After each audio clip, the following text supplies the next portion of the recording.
That's like the two-pop. Hey everyone, welcome to Show Me the Meaning, Wisecrack's movie podcast. Show me the meaning! My name is Jared. I'm joined here by Ryan. Hey, film fans. And Austin. Yo. And introducing a new part of the Wisecrack crew, Keri. Hi, guys. Welcome, Keri. Thank you. What are you doing with that? This is my props for the live... Okay, but you're fucking up the sound, my man. I'm kidding. I was clapping Okay, with my decapitated arm. Sorry. Anyway, today we are breaking down Cabin in the Woods, the 2012 film directed by Drew Goddard. So, let's always... Oh, and by the way, I just want to apologize... Wait. Drew Goddard, did he become related to, French theorists? Jean-Luc?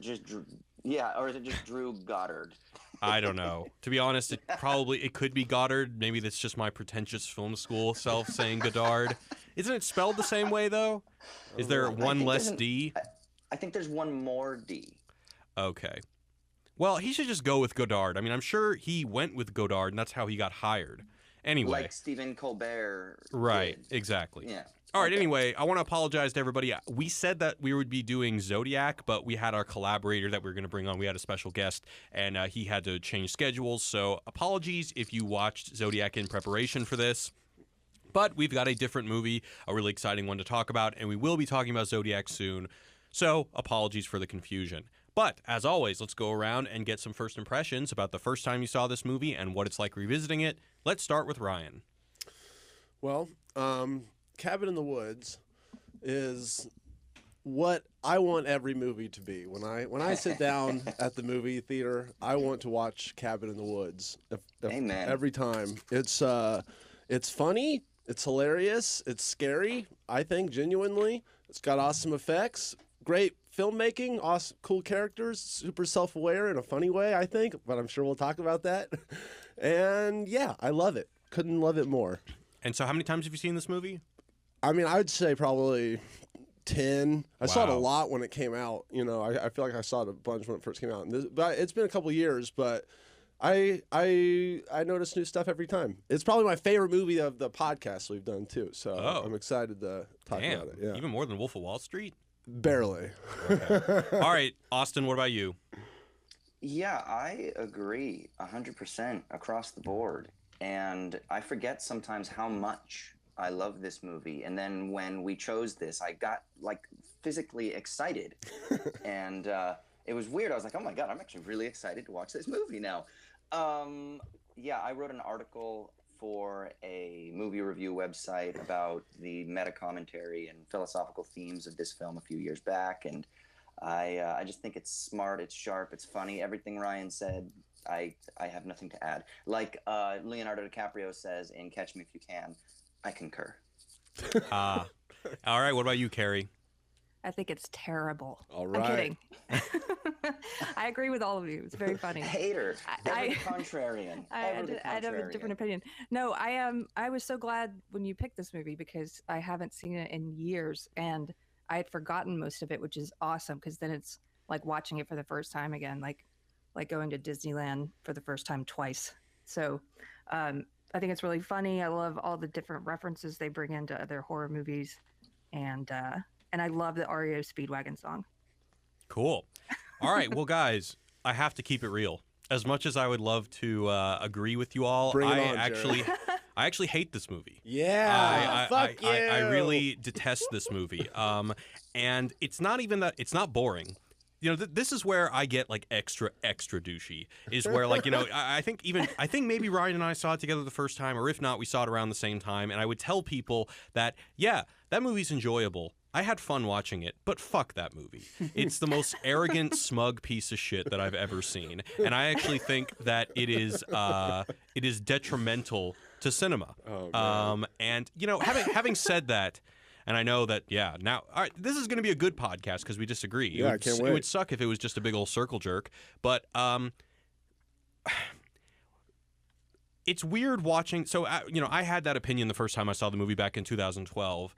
But now we live in a post-Deadpool world where this kind of stuff is like the trendiest of the trendy. So I found myself kind of reacting to it a little less abrasively this time because this is just a thing now. You know, I guess that in 2012, the Avengers, Cabin in the Woods, all this super self-aware humor was becoming the trend. Now Both written by Joss Whedon. This isn't. Was it written by Joss Whedon? He produced it. He put his name on it. He co-wrote it. Okay, yeah. So I don't like Joss Whedon, so that's another thing. Me either. I love him. Usually. Although I do like the nothing? Like Doctor Buffy or haven't seen Buffy. I like the Doctor Horrible sing-along movie a lot. That's your thing you like of. Yeah, and I think that's pretty much. I don't know. I haven't like. The things that I've seen of his, I've been so lukewarm towards. I haven't really felt the necessity to look deeper. So this is going to be an episode full of unpopular opinions from me. Yeah, that's that. So before we get into the specifics, I'm going to take us into a recap.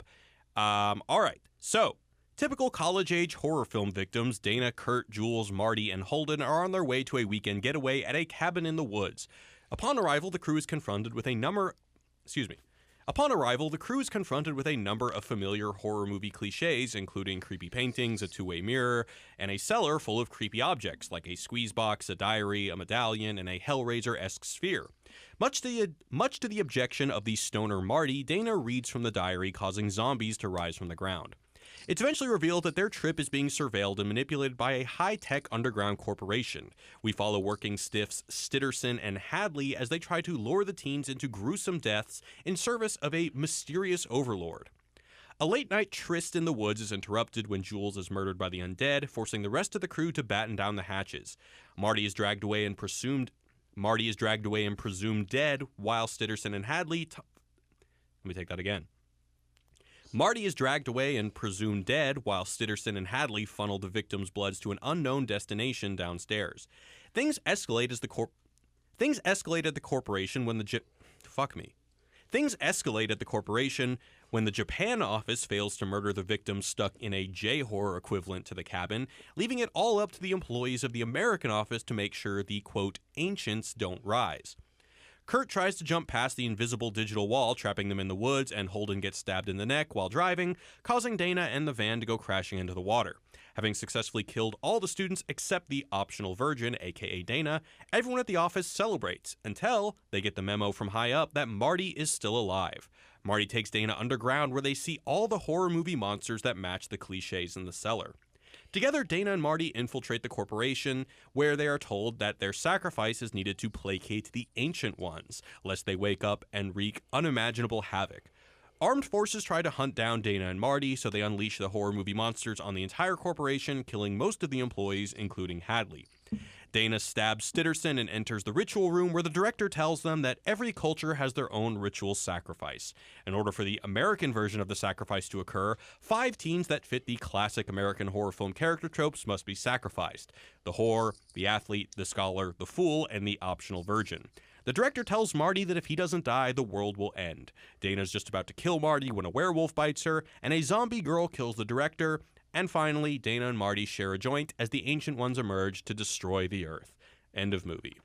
Hallelujah. Hallelujah. Amen. So before we get to the first point, I just want to give a shout out to, if you guys enjoy the stuff that we do, I highly recommend you check out wisecrackplus.com, where we have more podcasts that focus on some of the videos that we've done, and we have course schedules and stuff like that. And we interact with you guys on our Discord chat, so be sure to check that out. And moving on to the first point, so let's just talk about the whole meta thing. I actually am extremely curious as to what you wrote about, Austin, because I would actually take issue with the fact that this movie's meta at all. How is it not? Okay, so I'm curious as to why you don't think there's any sort of meta commentary. Okay, so let's take a movie that I consider to be truly meta. South Park, Bigger, Longer, and Uncut. Has everyone seen that? Yeah. No. Oh, man. Sorry. No, it's okay. All right. So basically, in South Park, Bigger, Longer, and Uncut, the reason why it's meta is because there's a commentary on our real world. So they draw a parallel between the South Park parents scapegoating the show Terrence and Phillip for their kids' problems, which mirrors the meta commentary is that real-life parents are scapegoating South Park for their kids' problems. But this movie's meta element points to nothing. There aren't any elements that point to anything outside the text. It's basically, the meta element is in the actual movie, like the writers or like the people in the corporation. That's just part of the text. That's not like some outside the text point. That's what it means to be meta? I mean, to I me, disagree. I disagree. I think that all of these little comments about how, well, we're not the only ones watching and you've got to keep the customer satisfied. And then when the new security guard is talking with the woman, I can't remember what her role is, and she says, oh, you know, it's all this violence and shit and blah, blah, blah. You get used to it. And he looks at her and he says, should you? The whole film is a meta commentary on why audiences love horror films and whether or not we should love horror films. But it's done by embedding it within this idea of how we need to keep the unconscious monsters of the real at bay through some sort of sacrifice. And the way that we do that is through this weird, perverse, conservative enjoyment of the whore getting killed and these people being sacrificed on our behalf as we watch horror films. So the meta element is all about how audiences love to watch, you know, boobs and brutality and all this other stuff and beheadings, and because that's what keeps our monsters at bay, because as they say, we're not the only ones watching, and that's a wink wink nod nod by Bradley Whitford. I disagree. I think that, so I would agree with you, and I'm also tempted to read the film that way, but in order to do that, the Ancient Ones have to represent something, but I think that they don't. I think that, so when he's saying we're not the only ones watching, I don't think he's winking to the audience. I think he's talking about that the director and the Ancient Ones are watching, and they are the ones that must be appeased. Now, could it not be both? Yeah, it's perhaps. like a South Park episode. So let's have that be the first question. What do the Ancient Ones represent? So we already heard from Austin. What do you think, Ryan and Keri? Do they represent anything, or is it just, you know, cosmic horror? Keri, you want to go first? Yeah, I mean, I think you could read it both ways. I do think you could read it as a wink and a nod to how audiences want to see the same thing over and over, and they want it to be served up exactly the same way each time, with all these particular horror movie tropes where the whore dies first and the virgin may or may not survive at the end. But that's not the way I originally read it. I hear what you're saying, Jared, in that they never really... It felt like to me they were setting up this underworld that, you know, the ancients represent perhaps the devil or demons, or in any way the opposite of God. I'll put it that way. So they're always talking about downstairs, and then at one point they mentioned upstairs and how there was a power surge from upstairs. And I thought, oh, they're gonna bring God into this now, but then they didn't. So it's almost like they have this dark side, these demons who live downstairs, and they're not setting it opposite something upstairs, if that makes sense. Sure. I mean, one of my readings, and I think this is more to what Austin is saying, this is how I was tempted to read it. I was tempted to read it. I think that it's not insignificant that it's called a ritual that all societies take part in. So we see the J-horror version, right? And then we see, that happens in Japan, and then we see in a couple of other countries this happens. And I think that what I think is trying to be said is that horror movies serve a form of catharsis, like in the Aristotelian sense. That, and then the Ancient Ones, I guess, the Ancient Ones emerging are perhaps a world without that catharsis. Like if we don't have horror movies that, that kill the beautiful and the young for our own cathartic enjoyment, if we don't have that, then perhaps the Ancient Ones represent the inner demons of ourselves that we don't get to exercise out of our bodies and our psyches without that catharsis. And so, if there are no horror movies and we don't get to feel this enjoyment for horror movies of beautiful young people getting killed, then, the worst part of our nature is that we don't get to exercise from our psyche will come up and destroy the world. That's how I'm tempted to read it. Why don't you read it that way? Because I just don't think there's really that much indication. Like, I feel like I'm projecting. I don't really feel like there's a lot of evidence in the text to suggest that. Well, see, and ultimately, I think that the comedy comes from something else, and it's not. And I'll get to that after that. But I want to hear what Austin has to say. Well, I was going to say that's a bit more of the meta reading, which I think is fine. I think there are three ways to read this film. There's the film at the level of the plot. There's the film at the level of the meta, and then there's the psychoanalytic reading. And they all kind of infuse one another. But what you were just talking about was how you're tempted to read it, and I think is what I would call the meta reading.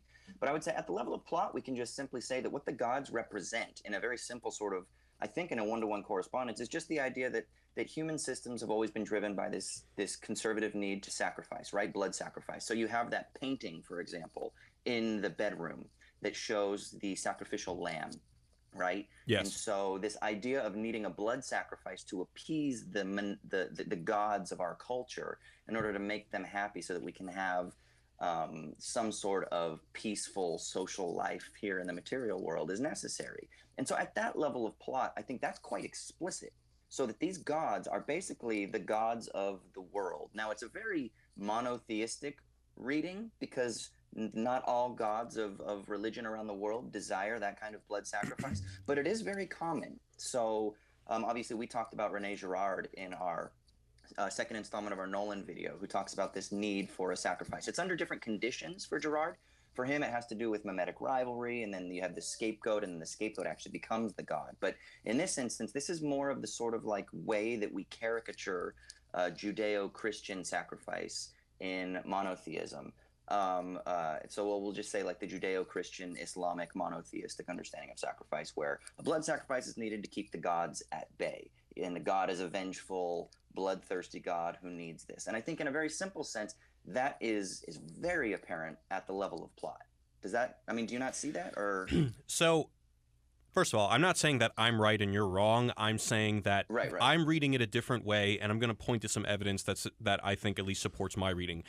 And so sorry, Brian, you want to say something? Well, I was just going to give my opinion on the meta thing. Sure, go ahead.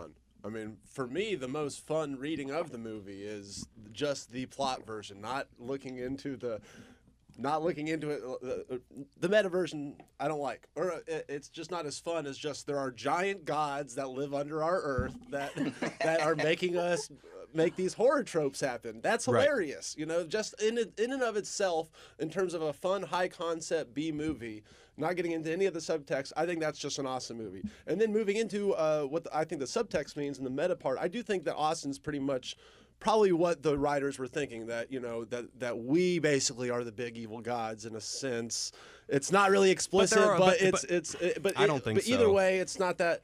Like I said, I think that's secondary to just them playing on all these horror movie cliches. Right. See, so I agree with you in that the whole point of the movie is to shit on horror movie cliches. That's a big part of it, and it is fun. But I think while still dipping into horror tropes with, once again, we have these Lovecraftian cosmic horror things. This mythology stuff. This mythology. So another thing is that we are given little bits of information about who these ancients are. So apparently these ancients used to rule the world, and now that we've banished them below. Yeah. So what is that, like some sort of Hobbesian state of nature or something like that, Austin? Like the brutal parts of ourselves that we've been able to keep underground through this ritual purge of negative feelings or something like that.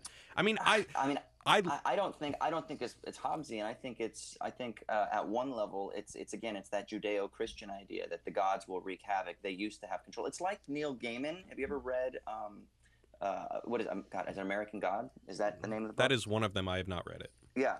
So Neil Gaiman talks about this idea where you have these in this story and they just turned it into a TV series, which I have yet to see. But you know, you had this world where the old gods used to run amok, but now the new gods are kind of encroaching on it. And I think it's obviously not the same because there are no new gods, but it's this idea that the world used to be governed by a particular theological orientation, right, under the ancient world.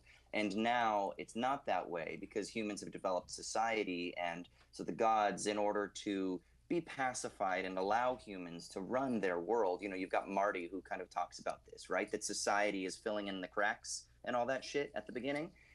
And so in order to keep those cracks plugged, you have the societal structures, but that bellowing under the surface are always these angry gods, and they just demand blood, you know?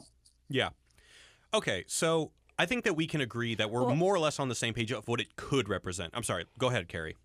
I was just going to say quickly to your point, Jared, about these gods being a part of ourselves that we've suppressed. I mean, I think didn't the Greek gods, like, weren't they also thought of as emotions that possessed people? Like Ares was the god of anger.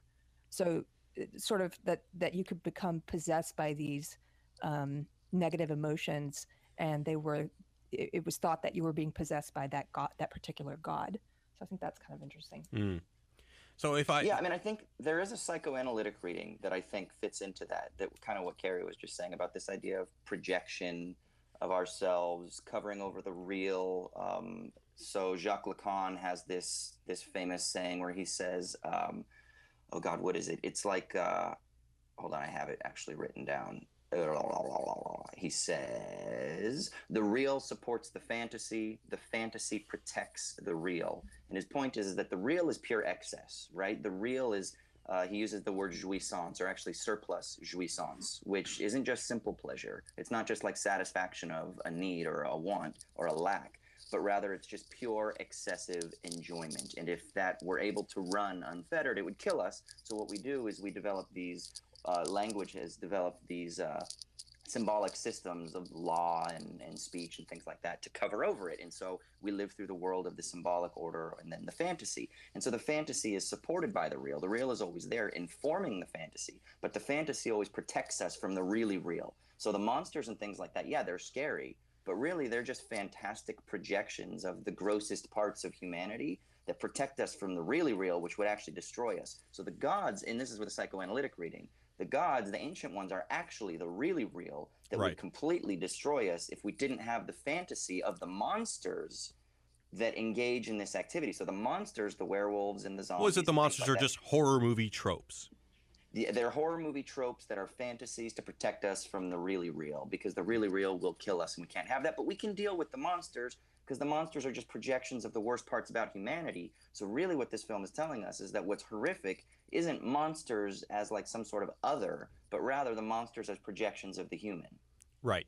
I think we're on the same page in terms of how one might read that. Now, what I'm going to go into is why I think that my theory is that we're giving them too much credit. And that is because ultimately I don't think the Ancient Ones represent anything. I think that because I think that there are some hints, once again, horror movies as a ritual will lead us to this more psychoanalytic angle.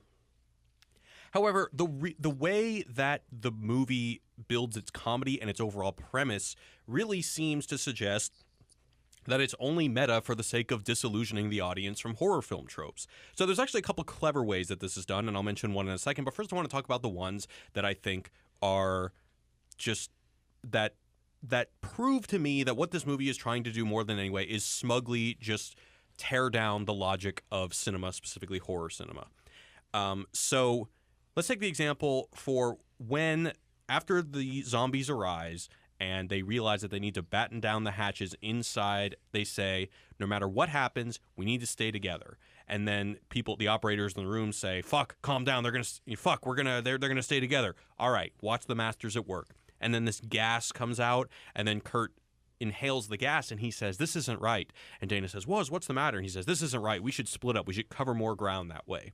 And this is a part in the movie that I remember everyone was laughing. And I can agree that it's funny, but my problem here is that the reason why people are laughing is because they're making fun of the fact that horror writers bend logic to create conflict. The logical thing were for them to stay together, but splitting up makes them more vulnerable, therefore more conducive to conflict, more conducive to horror thrills. So the problem I have with this is that this is a horror writer's job. This is like, if I may be hyperbolic, this movie is basically just, pointing out, subjecting cinema to a level of criticism that it was not built for, and then dancing on its grave. For me, what makes cinema powerful is that it can make you suspend disbelief and accept these seemingly illogical things that heighten the conflict. But it's fun, Jared. Well, yeah, I'm not saying it's not fun. I'm not saying it's not fun. And funny. I'm not saying that it's not fun or funny. As I said, I enjoyed the movie, but my question, and I'm not saying it's not that either. Yeah. I'm saying that does it erode the effectiveness of the medium? So at the and my ultimate problem with this is, at the end of the day, this movie could have been made with any movie genre. Every genre has its familiar tropes. Every genre suspends logic to maximize conflict in an hour and a half. But not much of the death and stuff in them. I mean, like whatever. We can do. pat ourselves on the back thinking we're clever, that we can point out these tropes and then trivialize them. I mean, this could have been a corporation that manipulated people in the cabin to act within the tropes of a rom-com or a screwball comedy or a sappy drama. This could have been done with anything. Dude, but we have... Let me bring up another example. So, do you hate Scream, by the way? Yeah. Do you hate Scream? You know, to be honest, I haven't. I understand what you're asking because Scream is. It's like the thing where it's like, oh, it's like the the proto yeah, it is the prototypical postmodern film because it's about them deconstructing horror tropes as it happens to them, right? Right. Okay, if Scream is postmodern, then Cabin in the Woods is meta-modern. And for people who are wondering what the fuck that means, check out the YouTube video on Shia LaBeouf and meta-modernism on the Wisecrack channel. Yeah. But for real. But see, no, what I disagree with is I don't think that this movie is. In order for it to be meta-modern, it has to, in a sense, it can trivialize what makes a horror movie, but ultimately still has to appreciate the medium. But I think that this is complete nihilistic deconstruction. Really? See, I think it's really sincere. Yeah, me too. I think these guys love horror movies. You think right. Drew Goddard doesn't like horror movies? I mean, I would imagine that because he made this movie, he probably does, and I can see that there are a lot of references to horror movies, so certainly he probably personally likes them, but do I think that it's communicated within the movie? I don't. I think that actually it's extremely abrasive and just kind of smug cheap shots. If it were smug cheap shots, then they wouldn't bathe in the boobs and the violence, and they wouldn't have that amazing fucking cacophony of monsters. This is where a very every smart monster movie, Jared. ever just eats everything, which I think is an amazing, epic scene. But that's why I think that there is a profound respect for the horror genre. It's sort of like it's critiquing, but then at the same time it's saying, but nevertheless, this is how we love it, and this is why we enjoy it. But maybe we shouldn't enjoy it so much. But you know what? Fuck it. Here, I'm going to spoon feed it to you anyway. And so there is this like self-referentiality. It's a punk rock movie, Jared. So here's the distinction. Here's the distinction.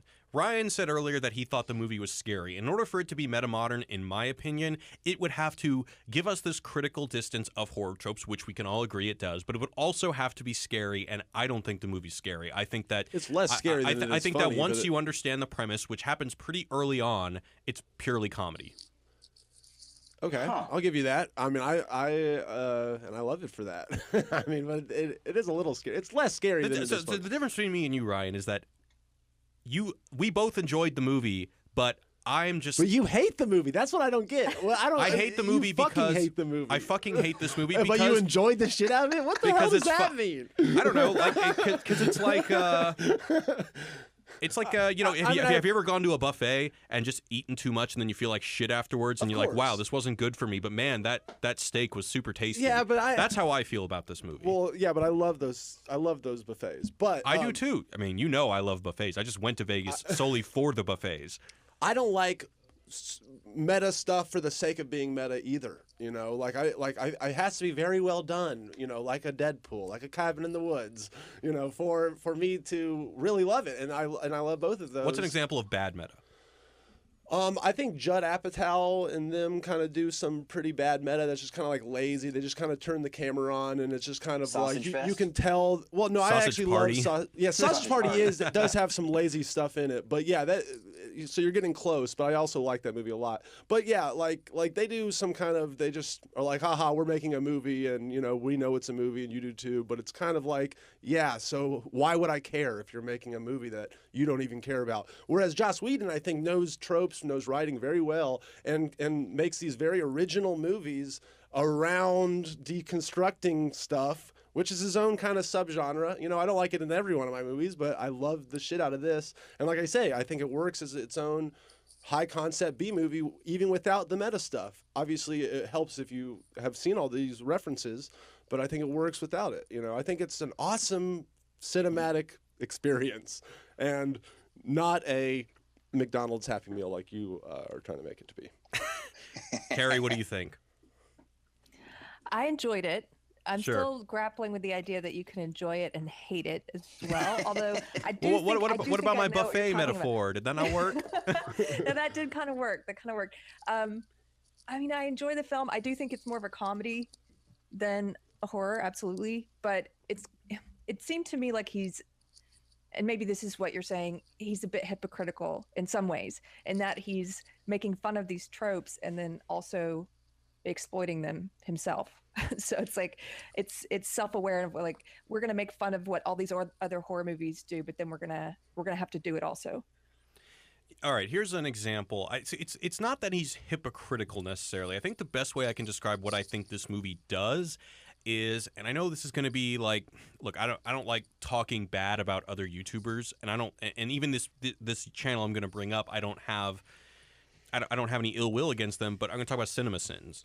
You guys know what CinemaSins, right? It's basically they just itemize the problems of the movie. The logic of the movie. The logic of the movie. Yeah, they scrutinize the movie to a level of detail that it's not built for. You know, and is CinemaSins fun to watch? Yeah. Because we all get gratification from kind of this like intellectual one-upmanship of, you know, like, haha, they fucked up and I'm smart enough to have realized it. And, you know, we also get gratification from, oh man, they tried to grab me and make me suspend disbelief, but fuck them. You know, I'm seeing a logical error in this. And I think that this movie is largely doing the same thing. It's just pointing out these tropes, trivializing them, in a really just, God, it's just such a smug thing. Like, you're calling out the writers that preceded you, and in a fun way that you admitted to. So let me bring in another example. So smug, I can get with smug. Yeah. Well, it's a little smug. What can't you get with? I don't know yet. Keep going. Okay, so let me bring in another example. So this is the part after Dana like stabs the zombie who in the cellar. So at this point she's holding the knife, and Richard Jenkins' character pulls a lever in the office, and then the knife gets electrified and she drops it.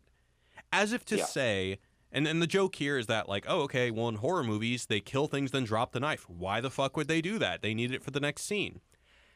So it's almost as if to say there has to be a guiding force for someone to do something so stupid like drop the knife. Why not take it with them?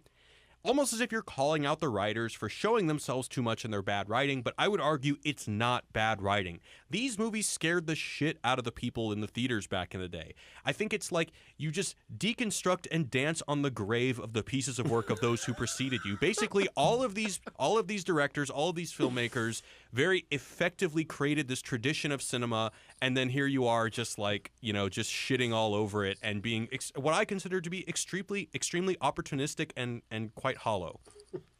So, but like, there is something to be said. Even though I'm really enjoying your history of horror apology, so that's wonderful. But it does seem that there is something to say about a loss of innocence, right? So when you lose that innocence, and you've talked about this, Jared, I know, in living in a sort of post-cynical world, it's hard to just simply bathe in that naivete anymore, right? So if we have lost our innocence with regards to watching horror films, if you go back and watch Friday the 13th, you know, you go back and watch even Halloween, and you're like, fuck, man, why are you going in the house? Don't do that. Get up and fucking run. You know, don't split up. Things like that. We automatically, I think, as a culture in 2018, already make those criticisms in ourselves. And so maybe in a way, and I'm not saying that Drew Goddard / Goddard was trying to do this, but I think there's a way that we could look at this film and say, okay, maybe it's time for actually like some fresh ways of doing the horrific that don't simply reproduce those tropes, and that this film is in some ways, yeah, I can see its irreverence, but I think the irreverence can be quite productive. I agree, and I'm going to bring up the other Goddard. So let me just make this point. So even Jean-Luc Godard created the French New Wave as a way to subvert the Hollywood Golden Age and create a new cinematic language. It was productive.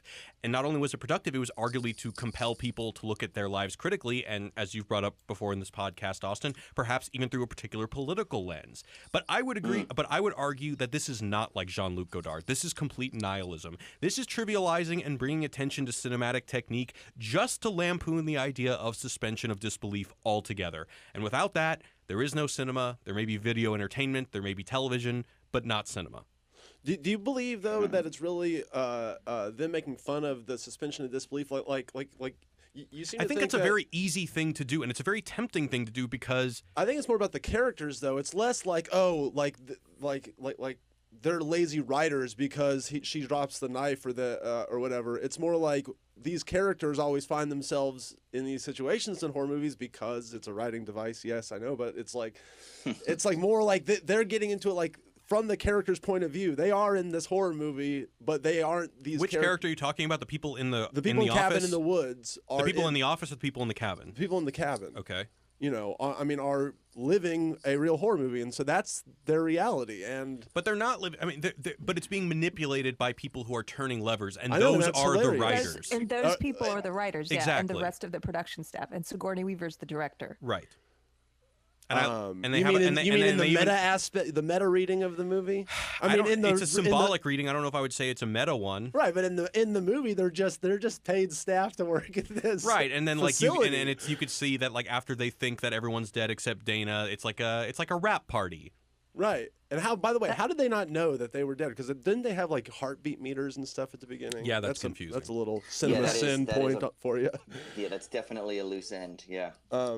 Anyway, I just don't think. I think you're taking it too far. That's fine. I do that.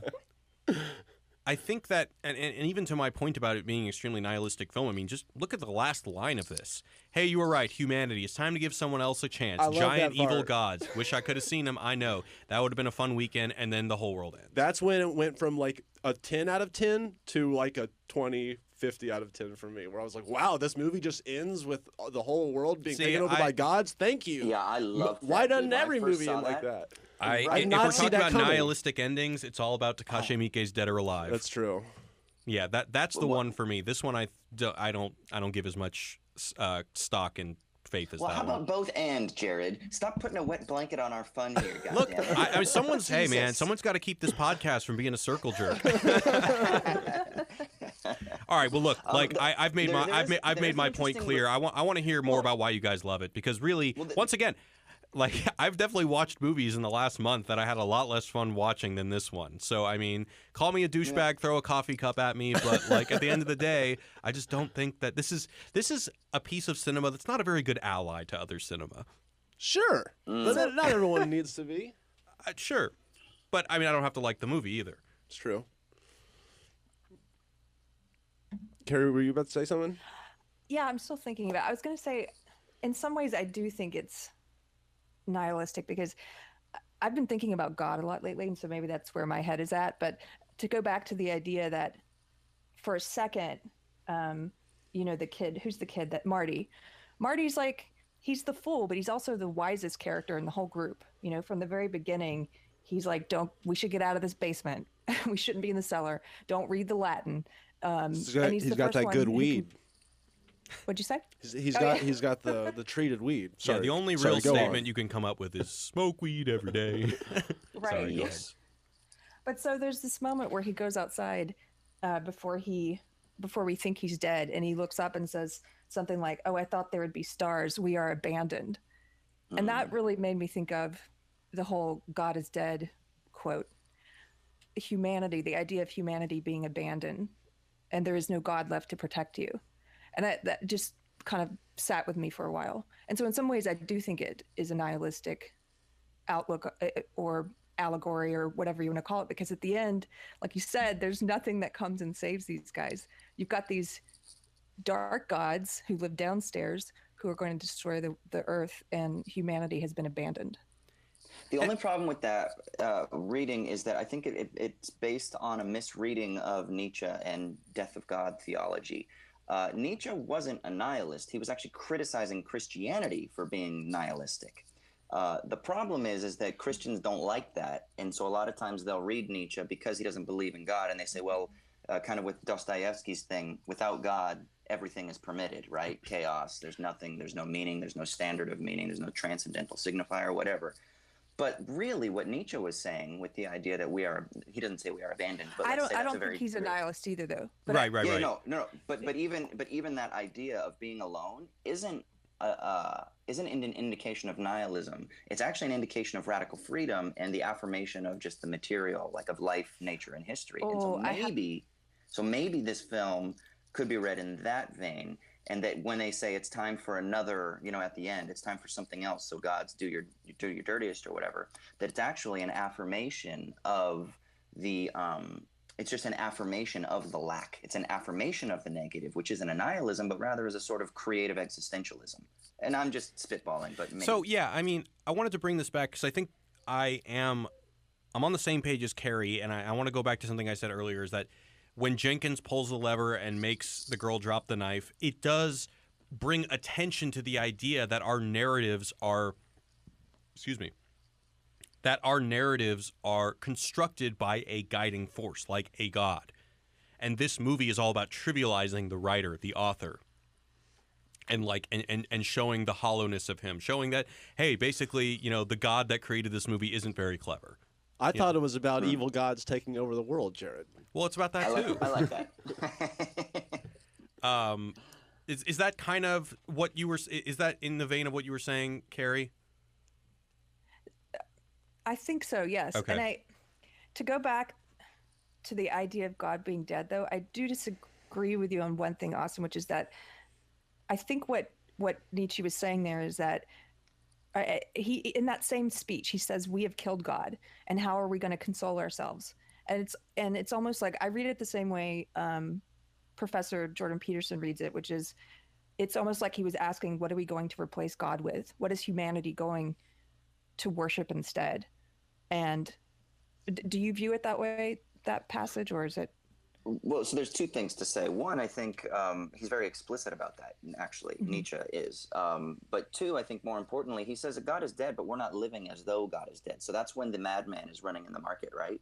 But I think if you read his other works like Zarathustra, and if you kind of like take together his corpus and look at his project, even though it isn't as consistent of a system of like, some other philosophers like Hegel or something like that, I think you do start to see a logic. And what he's ultimately talking about is this idea of the transvaluation of value is what he talks about. And what that means is that the sort of standard by which we valorize our lives under the dominance of monotheistic God, that is dead. But the problem is we're not living like that. That's why the madman is crazy, right? We're not living like that. We're still living as though God is there. But if we were to kind of take up this mantle of actually living as though the moorings had been released and our boat was just set out, Nietzsche talks about this boat that's just being set out on the ocean without a compass, without any sort of guide whatsoever, and you're just out there, then there's a radical freedom that is placed at your feet that you then are to take up and you create on your own. So the question is will we create other gods? Sure, probably, because we're not ready yet to deal with the fact that God is dead. So we need to be pious towards something. But nevertheless, Nietzsche is always wanting to challenge that and push that further to say, but let's not be pious about the transcendent. Let's just simply be pious towards the immanent, towards the material, towards life, nature, and history. And that's where you get these ideas about affirmation. So you affirm life. So that's where you get like guys like Gilles Deleuze and things like that come along that read Nietzsche in this affirmational sense, that it's rejecting transcendence. We don't need that anymore, even though we're still going to kind of fall into that pattern. And let's just affirm the simplicities and the immediacy of the material or of the immanent world. And so it becomes much more creative at that point as it's placed into your hands to say, well, now you can create however it is that you so desire, because we don't need to kind of measure ourselves according to these fixed absolute standards that don't actually exist. But that's not easy. It's terrifying. And that's the thing. How are we doing on time? We're at 45. Okay. And so, and if I can build on that, and I think that there's another interesting thing, there's another element of that where if you look at, so you've got that, what was his name? Is it Jedediah or whatever? The guy at the gas station? The Harbinger. The guy, The yeah, it's like Harbinger. the scary hillbilly. Like, I love the Harbinger. Yeah. Me too, man. Me too. And I love that scene when he's fucking talking in his like flowery religious language and he's on speakerphone. Yeah. And they're That's mocking rude. him. But so I think there's a wonderful relationship between the men in the office and the Harbinger. The Harbinger is the religious zealot. He's the one who and I don't mean this in a literal sense, but so my friends out there, I'm a post-evangelical. Remember, I came out of the Christian world. I was studying to be a pastor for a while, so don't hate on me too much. But the Harbinger is like the evangelical Christian. He's the one, hands raised, maybe he even believes in the gifts of the Spirit and speaking in tongues and gold dust getting on yourselves or whatever it is when you're in the middle of the religious throngs of the ceremony. He's the zealot. He's the literalist, right? He believes it hardcore. Whereas the people in the office, they're like the Catholic Church. They kind of believe, but they kind of don't. And the reason I say they kind of believe is because there's that bit when the first person gets sacrificed where they both say like a little prayer and they kiss that necklace thing that they're wearing. So there's a sense that they have almost become jaded to the ritual because they've experienced it so many times, like can happen when you go through like the rote liturgy of Catholicism, right? You kind of just go and you show up and you dip your finger in the water and you cross yourself and you take communion, and then afterwards you're like, fucking hey, let's drink. Or maybe you even roll up hungover, you know? So there's like they're making fun of him for his belief. Well, and they're making fun of him for his belief, like Catholics do, or with evangelicals, right? Like, oh my God, they're just like fucking crazy evangelicals. And so I think there's something in there as well that kind of fits into this whole mythology of these gods that we have to placate and that they need a blood sacrifice, and it's for the good of humanity because it's gonna, if we don't suppress it, then it's gonna kill us. So there is like a religious play that is taking place as well. The funny thing is I didn't really read him as any kind of, whether he's a religious figure or just someone who's into general mysticism, but I just saw it as like, he's a scary hillbilly from like The Hills Have Eyes or Deliverance, you know, and then they just trivialize it with bathos, which seems to be, and I mentioned that, 2012, the year of this movie, the year of the Avengers, this was the first time where the world realized, oh man, people like it when we take things that are serious and then undercut it. People love bathos. Yeah, but I think The Last Jedi was an indication that people are getting tired of that. People see it now. No, see, that one just wasn't good. That's the big difference. That was just not as fun, well put together movie as this movie. Maybe. It's too long. Now, here's the thing. Breezy 90 minutes. Thing. Is there, and I don't want to say that Cabin in the Woods was the cause of this, but post Cabin in the Woods, there have been some amazing horror films that have been done without the tropes of the people in the cabin that this film is, the kind of like slasher films that this film is deconstructing. So you have like It Follows, and you have, I can't remember the name of it, The Witch, which are the horror films that audiences have really gravitated towards. And they don't fall into these criticisms at all, because maybe this is that, Keri, to kind of talk about like the idea of the Nietzschean freedom. Let's say maybe this transvaluation of values within the horror genre itself has taken place, and the god of the old horror films has completely been destroyed. And so now we can create afresh with new tropes and new things and things like that. And that's what we're seeing with this new crop of horror films. So the thing I would argue is that it's not this film that created that revolution in horror films. It was, Roth, Cabin Fever. I think that it basically did this same thing, except in a more productive manner, without constantly breaking the fourth wall. How? And there's a TV show right now, right? Or there's a remake or something on Netflix, isn't there? Yeah, they remade it. Yeah, I haven't seen the movie in a long time, but that's why the movie was famous, right? Because it was a fresh, subversive play on the cabin in the woods archetype. But it wasn't like any sort of meta movie. It wasn't meta. Yeah. I don't think you need to be meta to subvert a tradition or a trope. Oh, I don't even think they subverted it. They just made a really good, funny, cool one. I'd have to see the movie. If you want to email us at movies@wisecrack.co or .me, let us know, because I haven't seen the movie in a long time. I could be wrong. I've seen it a bunch of times. I mean, I know the movie well.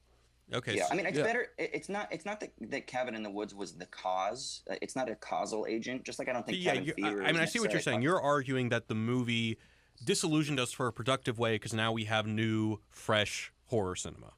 Or let's say that the film was a reflection of the disillusionment that the audiences were already culturally feeling over a sort of sequence of time, which included other films like Cabin Fever and things like that. And so this film is just simply another example of that disillusion, and us to kind of have different expectations, which also allows writers and things like that to have a different audience, which will then have a better appeal. So that's why you get films like It Follows and The Witch and things like that are now going to gain a broader appeal, because they're horror films, but they're post-disillusionment horror films.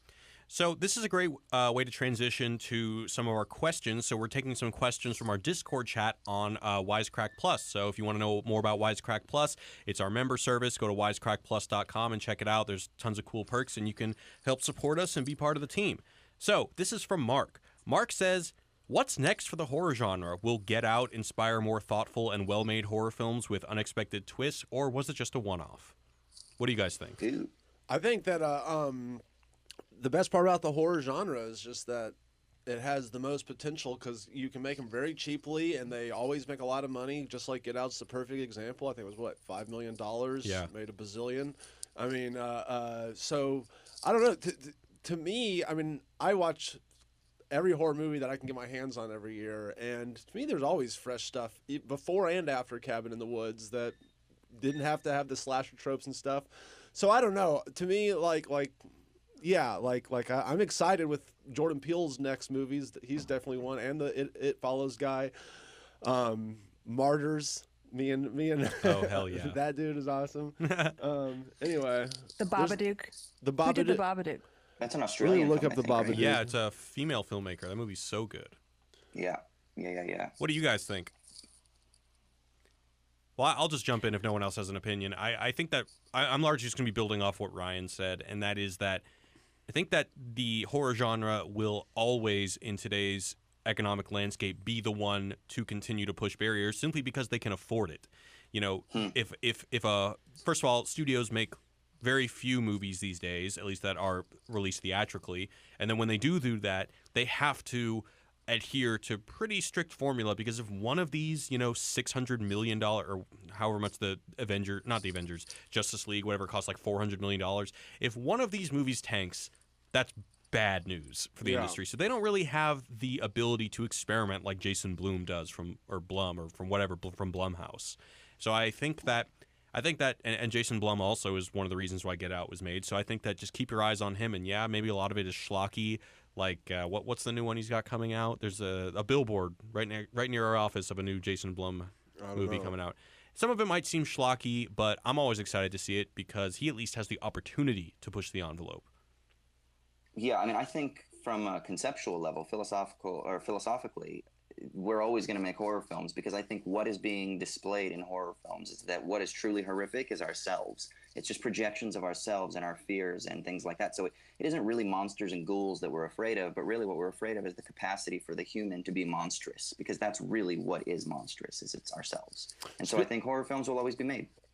Agreed. My favorite horror movie that came out last year was The Devil's Candy. You should check that out for recommendation. I also really liked Split, and I think I brought that up 2 podcasts ago.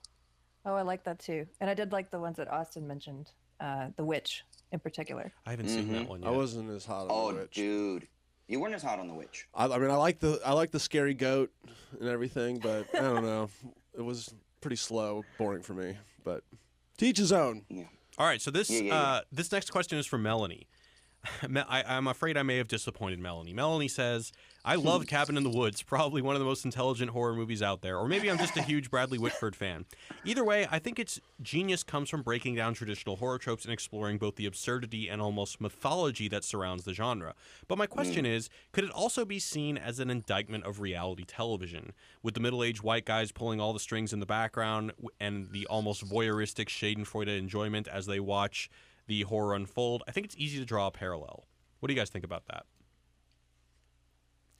Yeah. I don't know if that's strictly reality. I mean, like, that's basically the same point that, we're talking about with horror movies, or that Austin was making, like, our voyeuristic, we want to see this, happen to these people in horror movies. It's kind of, so, yeah, I don't know if it's necessarily just about reality TV. I mean, I think it's not just about that, but I think, I mean, if we're going to take a sort of broadened reading, then I think you could apply see it as an it to indictment of reality. But I will say this. So I used to date an actor who was on a TV show, and she was on a show that's actually a wonderful indictment of reality television called Unreal. If none of you have seen Unreal, that fucking TV show is like a behind the scenes on what actually takes place in a Bachelor themed type of television show. Have any of you guys seen that? I have not. No. Okay. It doesn't have like a huge audience because it's on what is it? It's like Lifetime or some shit like that. But it's not Lifetime style. I'm telling you, it is legit. It's called Unreal, and it's written by a woman who was a former producer on The Bachelor, and then she wrote a short film about like kind of all the shit that goes on behind it. But it was done from a scripted sense, and then they turned it into a TV show, and it's like Aaron Sorkin style, where it's about a show, so it's the behind the scenes of a show that they're making. So they're making a reality show, a Bachelor style reality show, but it's about all the sort of production shenanigans and everything that goes on with the cast and whatnot. But it is fucking awesome in terms of this type of commentary on popular culture. Jared, remind me, do you like the movie Funny Games? I've actually only seen the original one, and God, do I like it? Kind of. I think I like it. because you know that, it's not my favorite to me, Michael that also Haneke is movie. that's also very cynical, nihilistic Yes. deconstruction of maybe movies. I don't like it. Okay, there you That's go. that's a nihilistic one because that's about the violence on screen, right? Like the visual, the image of violence, right? And Haneke rewind And the rewinding, and he's explicit. I think that he's trying to tackle that, and maybe it's not even nihilistic; it's almost pedantic. Right? Like he's kind of a bit heavy-handed, but I think it's brilliant. I have a love-hate with Michael Haneke. Some of them I love, like Cachet, like Benny's Video. Some of them are unwatchable. Code Unknown, unwatchable. I even what about think more? Come on. That's a good one. That's a good one. That's watchable. White Ribbon's awesome. Oh man, I fell asleep White during Ribbon's that one. Great. Fell asleep. I love White Ribbon. But I mean, either way, he's the man. It was Melanie, right, that asked that question? Yeah. One of the things she said that was interesting is she used the word mythology, right, about horror films. And one of the things I thought was cool that this film did is maybe not even knowingly, but you know, there was this moment when the blonde character, I can't remember what her character's name is, but the first one to die, when she does that seductive dance to the wolf, and she kind of uses language from Little Red Riding Hood. And one of the things that I think is really interesting that this film does is we think of Little Red Riding Hood as being like this innocent story about this girl and don't talk to strangers, but really in its more archaic formulations, it was actually a story about sexual becoming and male predators, and some people think that the red of her cape was to signify her menstrual cycle as she's growing into a woman, going through the forest of womanhood, and that in order to truly be a proper woman in the 1800s or even prior to that, because the story actually has its roots even prior to that, you had to preserve yourself away from men, and so you need to stay away from it. So there's this weird conservative mythology that I think cuts through in this horror film that actually is a characteristic of so many horror films, right? Like it's always the people who have sex that die, the people who are debaucherous that die. And so it's like these weird morality tales. And this film sort of subverts that a little bit because the main character, she's a quote unquote virgin, but remember at the end, they're like, hey, we work with what we can. Yeah. I love that was good. But contextually, society has changed and, you know, it's okay, but the gods are cool. You know, they understand that context is different and things like that. So I like the idea of the mythology of this film.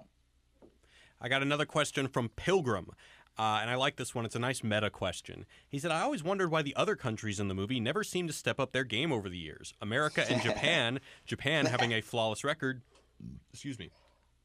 seem to carry all the weight when making these sacrifices. Is this a comment on the state of horror films being put out by other countries, as in America and Japan making the only quality horror films? You know, I also thought it could be a reading on... because basically that means that everyone escapes from them, right? Yeah. So, They destroy the monsters. And maybe escape. Americans are just dumb enough to get killed by these things every year. That's another reading. Well, yeah. So, is it a commentary on how not scary their stuff is, or on how smart their people are? Well, first of all, I think that the reason why the Japanese one failed was simply because they needed to raise the stakes, that it had to be all up to them. Well, no, that particular group of 9-year-old girls was good. Remember, it's very easy to kill 9-year-old girls. Right. That's what the guy said. I'm just saying that obviously it's an American movie made for an American audience, so the American horror tropes that are being deconstructed are the ones that have to be at the forefront, and in order to just, you know, get us into the third act, we have to, you know, it has to be all up to them. Of course. Okay, fine. Yeah, you're right. In the script. In terms of, I mean, look, are America and Japan the best? I don't know. I mean, I was like, well, where's Korea? You know, they have a fucking amazing horror films. Well, what's your favorite Korean horror film? Of course, Old Boy. That's a Korean horror film? I wouldn't call it a horror. That's not in the same... You really? You put that right next to Nightmare on Elm Street? That's a different genre. I don't think so. Why is it that we have to think of horror films as like the jump scare thing? It doesn't have to be, but I'm just saying that they're clearly the kind of horror movies they're talking about are the ones that focus on supernatural weird bad guys. Well, I don't know if that's true because I think that's actually precisely one of the things that we can extrapolate from just a little bit that we see about the other countries and the way that they address them. I mean, look at the big board, you know. It's cultural. Exactly. It's cultural. Right. So you're seeing the clip that we see of Japan is what is culturally scary in Japan. And actually, I have a friend who's Korean who used to talk about, you know, the stuff of her nightmares being these women with long black hair levitating. I'm like, whereas the stuff of my nightmares are zombies. Yeah, And the stuff so- of my nightmares used to be zombies, and now it's people with long black hair levitating because of the importation of Korean horror films. So thanks to Roy Lee and all of you over there at Vertigo. All right. All right, I think we're going to wrap it up. Thank you, everyone, on our Patreon, that wisecrackplus.com, for sending in these questions. We will still continue to do email mailbag, so be sure to continue emailing us at movies@wisecrack.me or .co. Looking forward to your questions. And next week, we will be covering Fargo, the 1994 Coen Brothers movie. I never actually look up what the year is before this, so I'm winging it. Is it 94? I think it's 95, I want to say. 95? I guess 94 was the Schindler's List year, so I guess 95 would have to have been. I'm going to go with 95, maybe 95. 96. Maybe 95, maybe 96. I'm going to throw my hat in with 95 as well. Okay.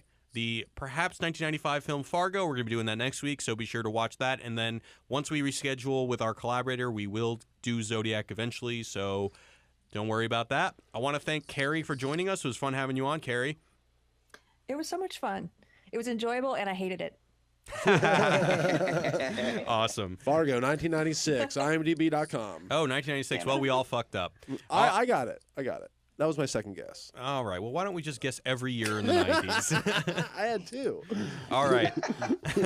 All right, guys. That's it from us. Thanks a lot. See you soon. Oh, sorry. We can get again. Where can we find you guys on the internet? Yo, Keri, where can we find you on the internet? You can find me on Medium, KSE Mama Jamma. And do you have a Twitter? Same thing. Sweet. What do you KSE put on Mama Medium? Jamma. What's on there? A couple of essays, personal essays. Sweet. Awesome. And Ryan? You can find Ryan Short's weekly comedy videos on YouTube and Facebook. And Austin. And you can hit me up on Twitter, Austin_Hayden. And let's get into all this weird meta shit, people. Hell I like yeah. to, Yeah. yeah. All right. Let's do it. You can find me on Instagram, see pictures of my dog at Father of Woody. They're beautiful. Fine Yeah, art. thank you. And then you can hit me up. I've been friending people on Facebook. You can hit me up there if you so desire. I don't have a Twitter because I'm a technophobe and social media is bad for you. All right. That's it for today, guys. Thanks a lot for listening. Peace. Peace out, film fans from Hollywood.